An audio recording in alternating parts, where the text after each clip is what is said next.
За жал, ова е пета мерка, каде што сега само тутунарите влегоа во некакви дополнително да ги субвенционирани кај нив. За жал и тоа е малку за нив. Арнома, за друзите гранки нема ништо. Лани дадоа интервентна мерка за зелката. Каде? Значи, интервентна мерка, што значи? Во вториот пакет беше.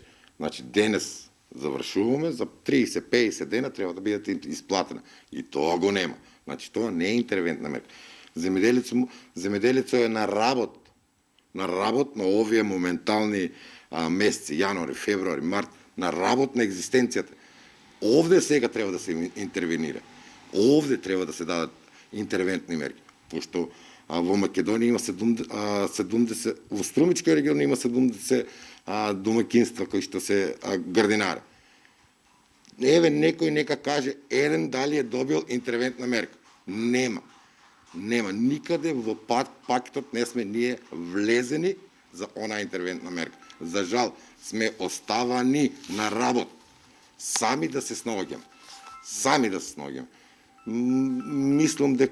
Мислам дека треба малце владава да зема барем малку обзир на ова последна фабрика да не сгасне. Да се најде некој начин како и на ник да влезат во овие пакети.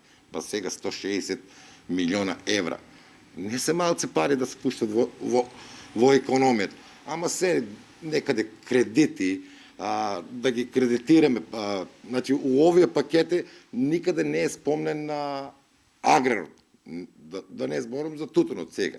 Арно за другиот аграр, каде се лозариве, каде се градинариве, каде се ебалкариве, значи оризариве, збораме за цела гранка, никаде ги нема. А овие денови се најпотребни.